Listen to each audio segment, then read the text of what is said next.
Galerinha, olha só. Se tu usar o teu bom senso, tu consegue descobrir qual é o tipo de ligação de um amperímetro e automaticamente de um voltímetro. Mais uma vez, faz um circuito com apenas um resistor e uma fonte de tensão e pensa, duas possibilidades, ou colocar o equipamento em série. Por que essa posição Y é em série? Porque toda a corrente que passar por esse equipamento passa pelo resistor. E vamos pensar na posição X. A posição X, observe que ela está em paralelo com o resistor. Qual é a característica da associação em paralelo? Mesma voltagem, não é isso? O amperímetro, pelo próprio nome, mede ampere, ou seja, mede corrente elétrica. Em qual associação a corrente é a mesma? Em série é para a situação Y.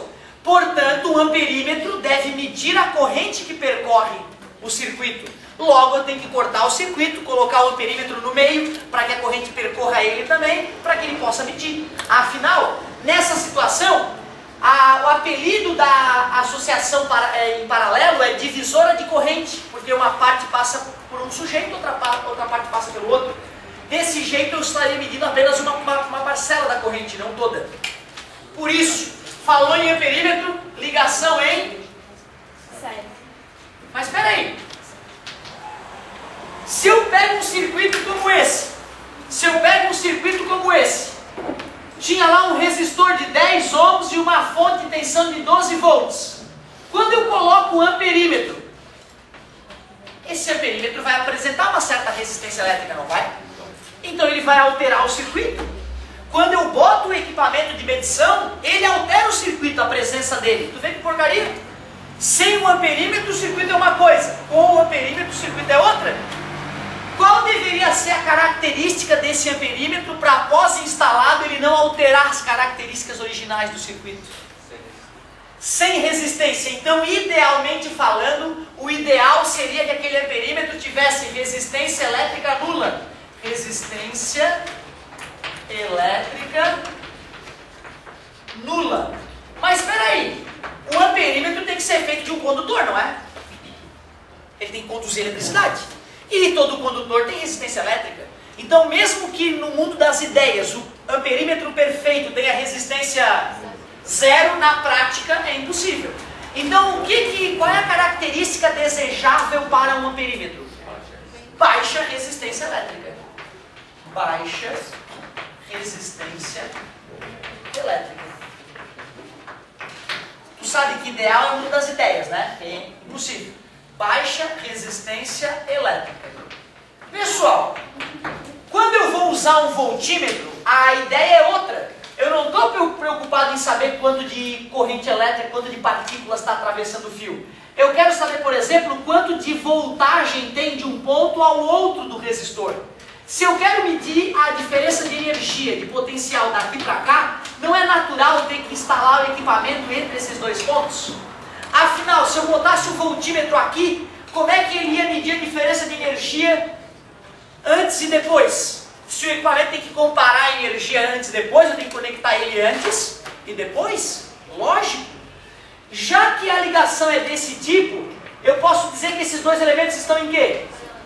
Em paralelo. Por isso que o voltímetro, o contrário do amperímetro, ele sempre será conectado ao objeto a ser medido em ligação em paralelo, sempre.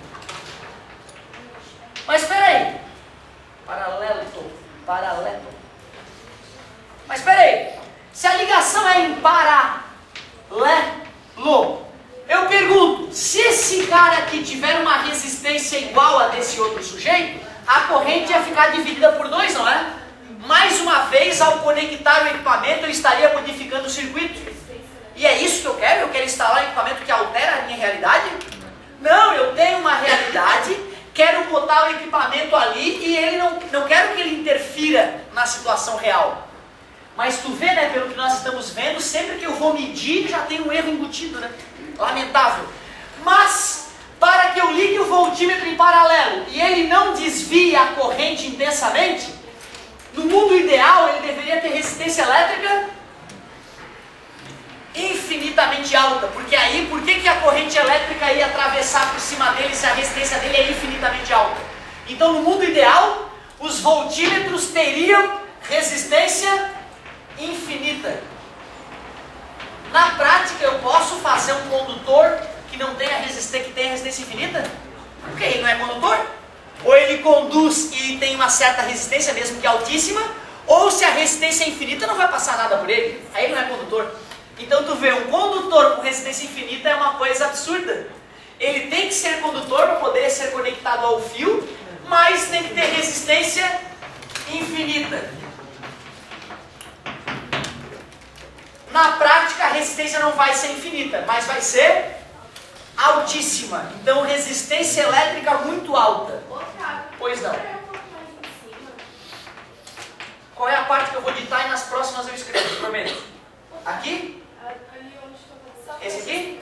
Ideal, 2 pontos, resistência infinita. Pois não. Eu não entendi a característica do amperímetro. Não tem problema, vamos ver de novo. Faz um circuito bem bobo. Primeiro, galera, vamos ver se vocês estão com uma base boa, né? Porque se a gente não tiver com uma base boa, tu realmente vai ficar boiando. O que é isso aqui? É um fio condutor, por exemplo, um fio de cobre. Cobre, metal, condutor. O que é essa coisa grande? Polo positivo e a pequena?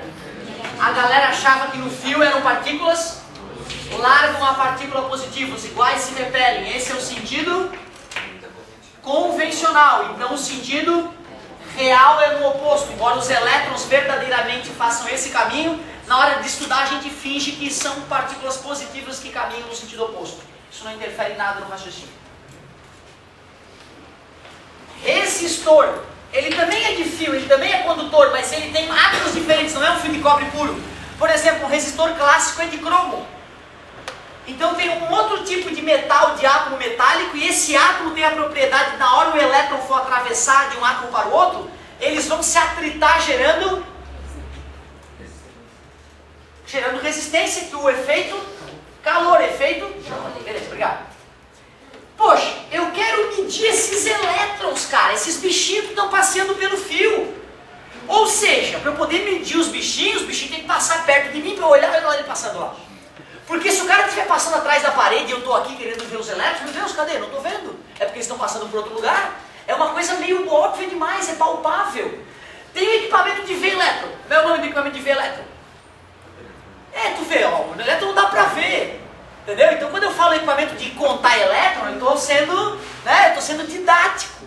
Mas tu vê, não precisava ter essa fala de criança, porque eu podia falar um papo mais reto. Mas é porque, pô, o jovem às vezes ele é meio tratado ainda como guri, como criança. Então, um equipamentozinho de enxergar elétron. É um amperímetro. Pô, se eu quero ver os elétrons passando ali no fio, se eu coloco o equipamento de enxergar elétron assim, uma parte dos elétrons passam reto, uma parte dos elétrons sobe, se divide e depois une aqui de novo, não é isso? Esse equipamento vai estar contando todas as partículas que passam pelo fio? Não.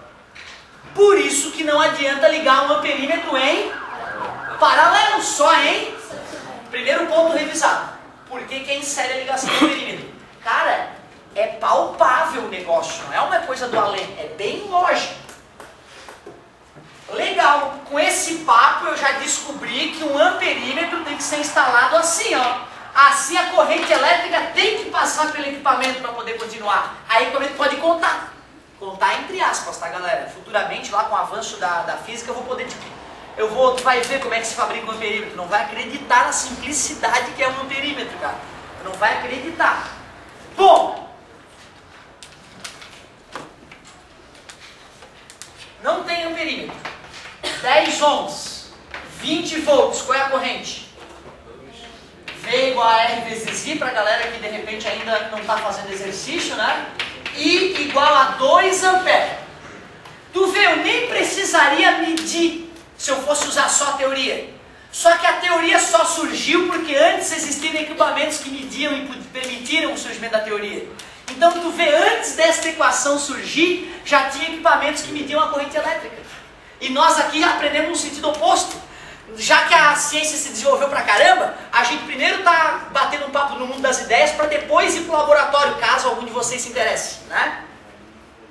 Cara, pensa bem, se eu for pegar um equipamento feito de fio, e fio é condutor, mas mesmo sendo condutor apresenta resistência.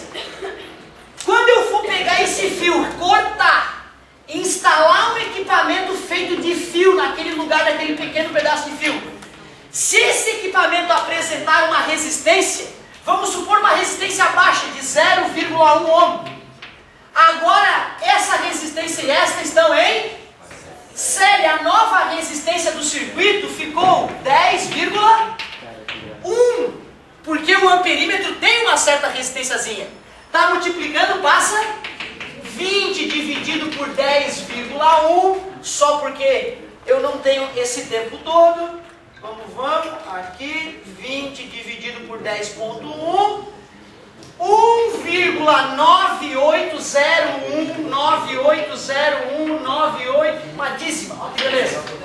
Caramba, mas quanto é que é o verdadeiro? 2, o amperímetro está me dizendo 1,98, mas ele está me mentindo, a verdade era 2. Tá claro, né? Isso que era um sujeito de baixa resistência. Imagina se fosse um cara de 1 ohm.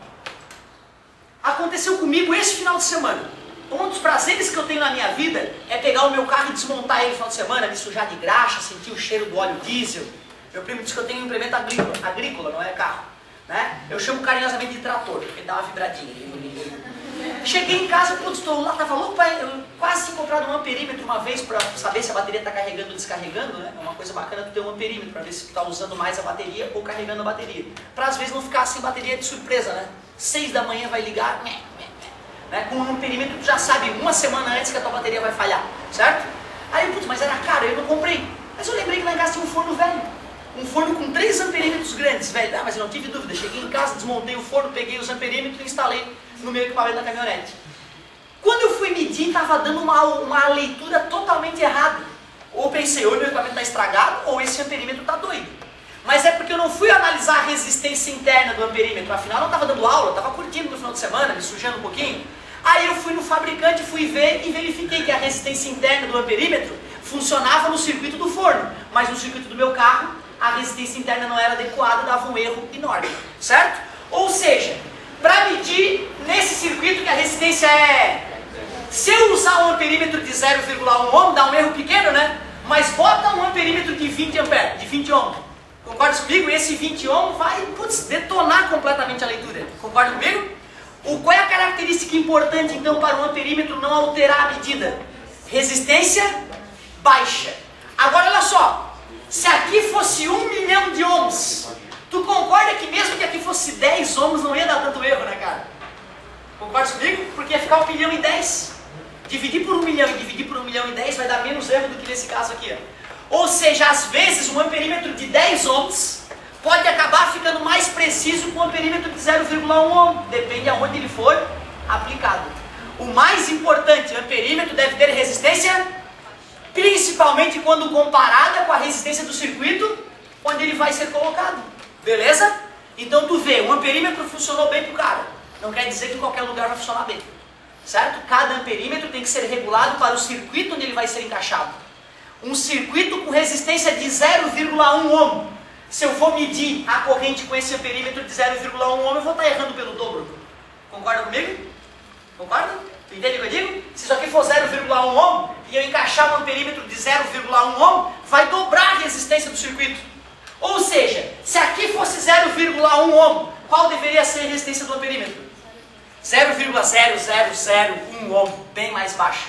Mas agora, quando eu coloquei número, deu para perceber por que dá erro. Por que no mundo perfeito o amperímetro teria resistência nula? Tu coloca ele ali e o circuito não sente que ele está ali. Na prática isso é impossível, certo?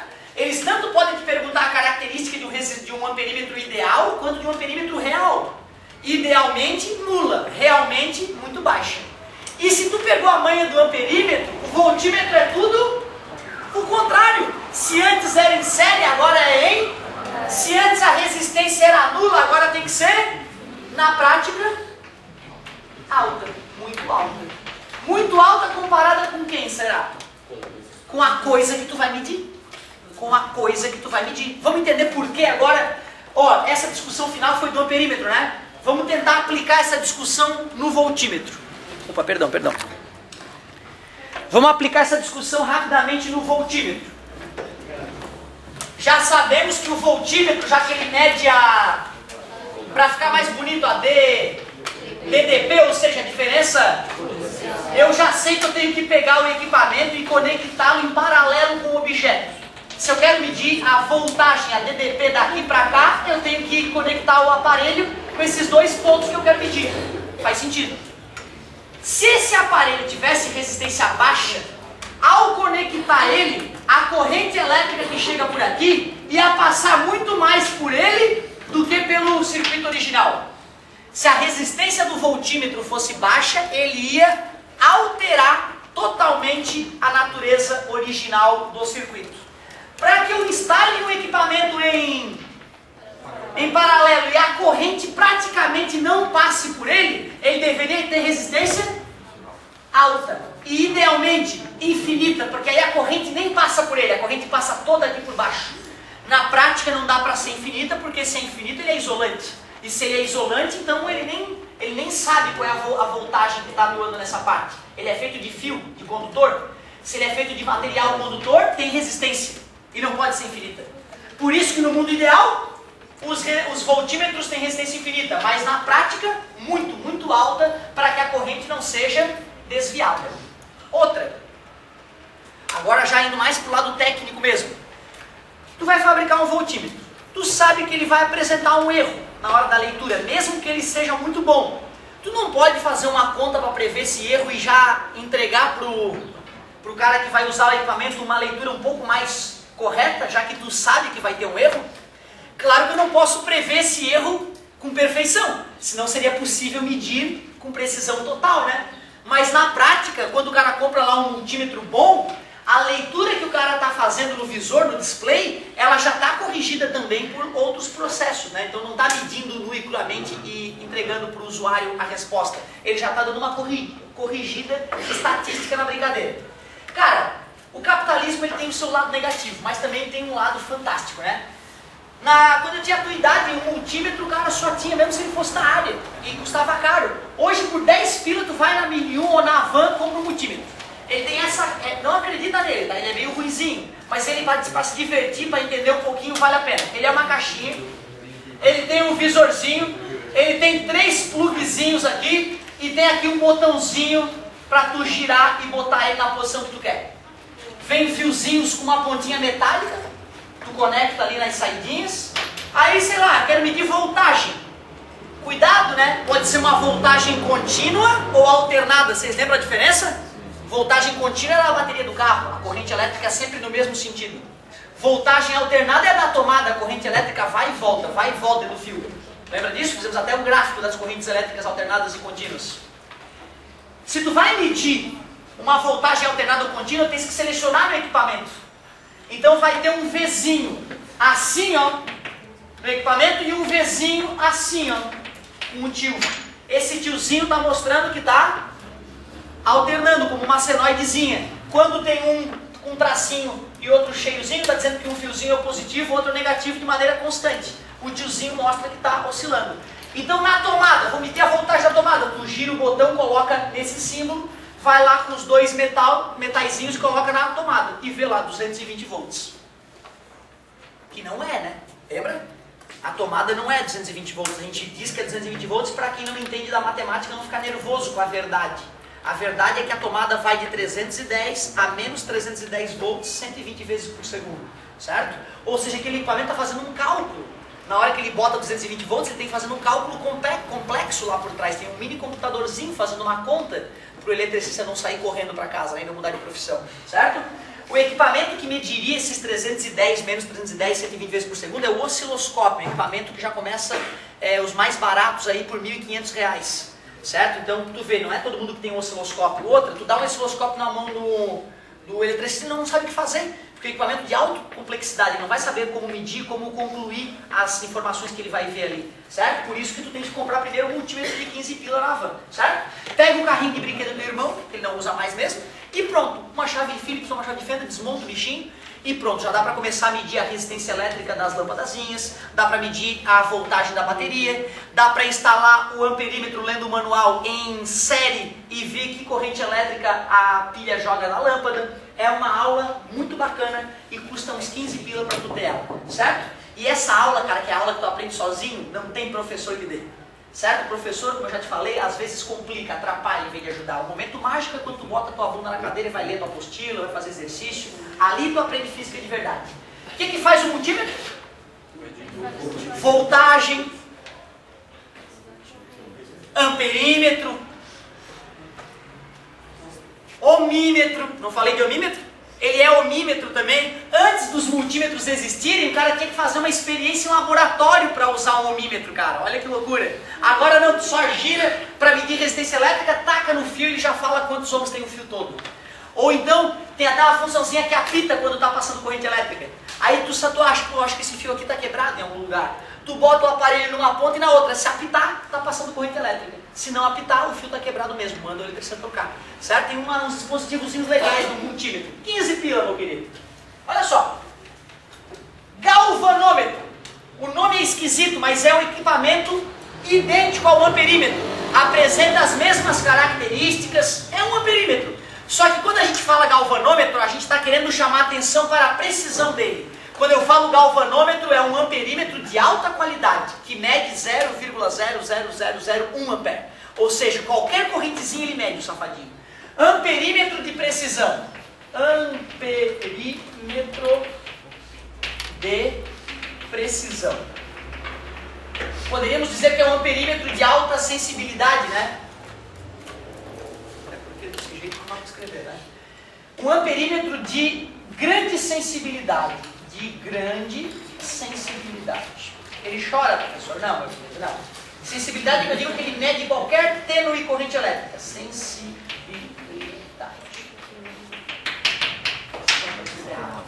Ô galerinha, olha só. O nome já dizia tudo. Eu tenho certeza que tu, com uma pitadinha de bom senso, já sabia o que era amperímetro, o que era voltímetro e o que era ohmímetro.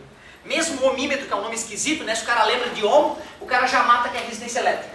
Multi é uma palavra que tu conhece. Então multímetro está resolvido também. Galvanômetro é o primeiro nome que dá risco de errar. Então trata de gravar que ele é um amperímetro super preciso. Porque para poder brincar de ponte do Wheatstone eu vou precisar do galvanômetro. Para quê? Esse é justamente o objetivo. Por que eu vou ter que usar um galvanômetro aqui na ponte do Wheatstone? Outra. Tu lembra daquele desenho? Deixa eu ver se tu tá bom de memória fotográfica. Tu lembra de um desenho assim, ó?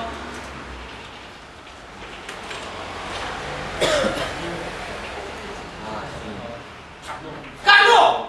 É o Carnô! Lembra? Esse desenho é um desenho que tem que saltar os olhos, tem que olhar para isso e tem que lembrar. É o Carnô. É o Carnô. Hoje o Carnô vai voltar em nossas vidas aí. Vamos falar mais uma vezinha do Carnô. Da mesma forma que tu olha para isso, é Carnô, não, Carnô! Eu quero que tu grave na tua mente esta figura, olhe para ele, ponte do Wheatstone. Olha lá uma ponte do Wheatstone. Porque assim, ó, quando eu estudei ponte do Wheatstone, eu primeiro vou te confessar, não entendi nada. Segundo, eu fiquei pensando, esse Wheatstone é um babaca. Porque eu pensei, por que esse babaca do Wheatstone não desenhou o circuito dele assim, ó? Porque assim ia ser tão fácil para mim entender. Tá em série, esses dois estão em... E é a mesma coisa.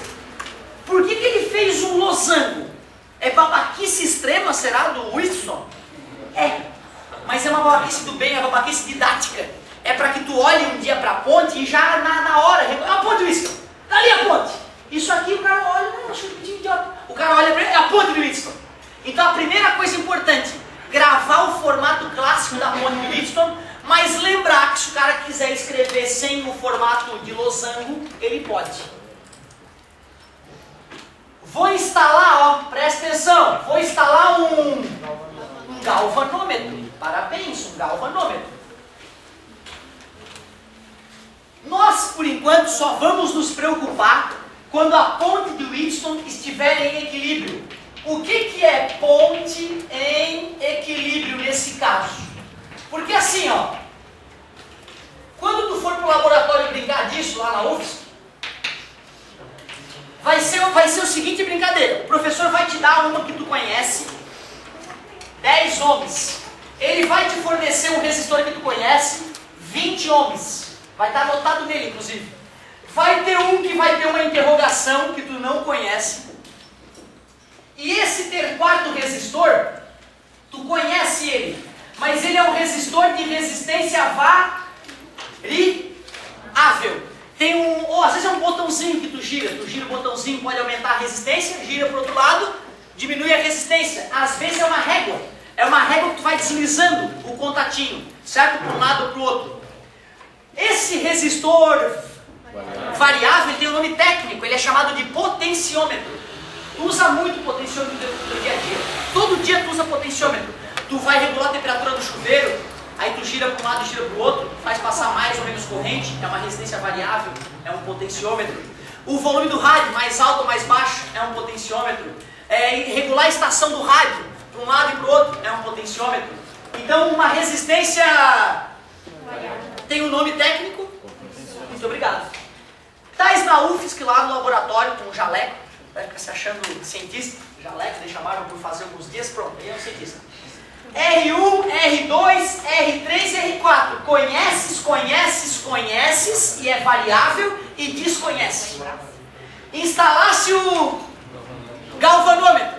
Aí tá todos os colegas em cima da bancada, né? Todo mundo querendo brincar com um brinquedinho novo ali. Um deles vai ter que equilibrar a ponte. O que é equilibrar a ponte de Wheatstone? É mexer no variável, no potenciômetro, até que a corrente no galvanômetro caia para zero. Na hora que o galvanômetro indica zero, eu digo que a ponte está equilibrada. E aí é que começa a ficar diferente do mundo teórico aqui, que tudo é perfeito. Porque primeiro vai o mais agoniado. Deixa que eu faço. Aí ele vira, ficou negativo, peraí. Putz, ficou positivo. E aí ele, com a cabeça de bagre, não consegue. Aí tem um cara que é mais calmo, que é mais sensível, amigo, deixa que eu faço, peraí, sai. Aí ele vai lá, viu, dizer. Ou seja, não adianta o cara ser um gênio do mundo das ideias e na prática a mão do cara não ser boa. O cara que é bom em laboratório, ele tem que saber apertar parafuso, cortar, sujar a mão, ele tem que ser técnico também. Então não adianta ser um puta de um físico teórico, se na hora do laboratório ele também, quer dizer, não é que não adianta. O puta do físico teórico chega no laboratório e se arromba todo. Ele não consegue. Em compensação, tem cara que é uma fera no laboratório, mas na hora da teoria deixa a desejar, certo? Né? Os caras mais tops da física foram caras que conseguiam tanto um pouco num quanto um pouco no outro. Einstein, por exemplo, ele tinha suas habilidades de laboratório. Ô galerinha, olha só.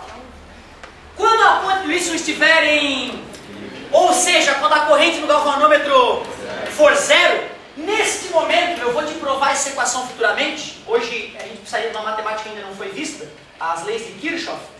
Quando a ponte está em equilíbrio, eu posso fazer um cruz credo nela. Eu posso dizer que R1 vezes R4 é igual a R2 vezes R3. Sempre que a ponte estiver em equilíbrio, eu faço esse cruz credo aqui e consigo definir o valor da resistência que eu não conhecia. Porque eu conhecia e eu regulei ela, conhecendo. Então faltou só o R3, está multiplicando, passa. Olha a encrenca que era nos primórdios medir a resistência elétrica de um resistor. Tinha que fazer todo esse estudo. Tinha que ter uma ponte de Wheatstone, tinha que ter um galvanômetro, tinha que fazer um testezinho, certo? Hoje não, hoje tu gira um botãozinho, bota lá na função ohmímetro, tasca em cima do resistor e ele já posta a resposta para ti. Bem mais prático. Mas o vestibular adora cobrar isso aqui do aluno, adora. Eu escolhi fazer uma lá no 3B, no 3A, eu escolhi fazer uma, eu não cheguei a terminar ela. Mas é uma questão que o cara assiste essa aula e não consegue fazer ainda, porque ele não reconhece a ponte de Wheatstone. Eu vou fazer essa questão aqui, eu acho que vai dar tempo de terminar. Mas fica tranquilo que vai sobrar algumas para ti, tá? Vai sobrar algumas para ti. Vou fazer só um exemplozinho da ponte de Wheatstone.